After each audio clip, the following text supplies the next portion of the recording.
ఈరోజు రేవంత్ రెడ్డి గారు is the father of false narratives.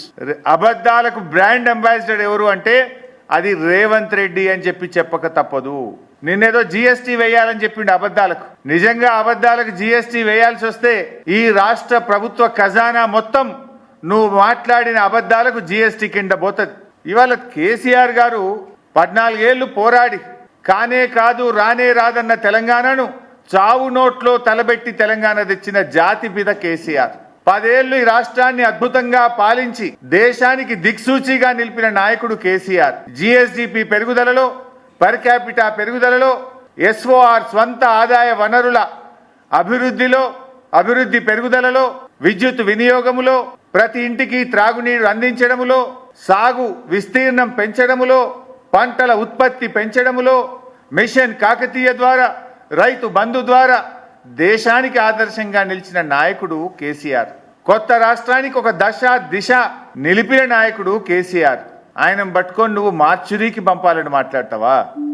గతంలో జానారెడ్డి గారు ప్రతిపక్ష నాయకుడిగా ఉంటే కేసీఆర్ గారు సభానాయకుడిగా, ముఖ్యమంత్రిగా ఎప్పుడు సభలో మాట్లాడినా పెద్దలు, గౌరవనీయులు, అనుభవజ్ఞులు జానారెడ్డి గారు అని ఎంతో వినయంగా, ఎంతో మర్యాదతో జానారెడ్డి గారి గురించి మాట్లాడేది. కానీ నువ్వు మాట్లాడుతున్న భాష ఏంటి? తెలంగాణ అంటే ఈ దేశంలో ఒక గౌరవం ఉంది, ఒక ప్రతిష్ట నిలిపిండు కేసీఆర్. నీ భాష వల్ల, నీ చర్యల వల్ల, నీ విధానాల వల్ల, నీ పిచ్చి తుగ్లక్ చర్యల వల్ల ఈ రాష్ట్రం యొక్క పరువు ప్రతిష్ట మంట కలిసేటువంటి పరిస్థితి ఏర్పడతా ఉంది. నిన్న మేము శాసనసభలో, శాసన మండలిలో కేసీఆర్ గారి పట్ల రేవంత్ రెడ్డి చేసిన అనుచిత వ్యాఖ్యలకు మేము వాకౌట్ చేసినాం. వాకౌట్ చేస్తే నిన్న మాట మార్చిండు. మీరు చూశారు అసెంబ్లీలో. నేను కేసీఆర్ నన్లే బీఆర్ఎస్ పార్టీని అన్నా అని మాట మార్చిండు.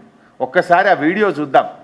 ఈ రాష్ట్ర ప్రజలకు నిజాలు తెలవాల్సిన అవసరం ఉంది. బీఆర్ఎస్ పార్టీని అన్నాడా, కేసీఆర్ గారిని అన్నాడా, నిన్నేమని మాట మార్చిండో ఒక్కసారి రాష్ట్ర ప్రజలు, మీడియా మిత్రులు కూడా చూడాలని నేను కోరుతా ఉన్నా.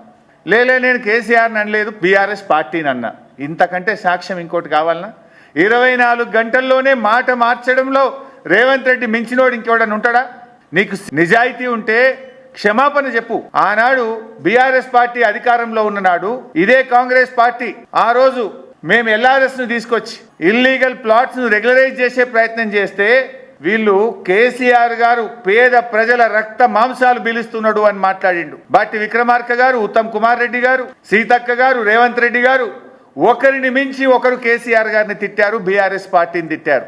మరి ఇప్పుడు మీరేం చేస్తున్నారు? ఇవాళ మీరు ఆనాడు ఉచితంగా చేయాలి ఎల్ఆర్ఎస్ అన్నారు.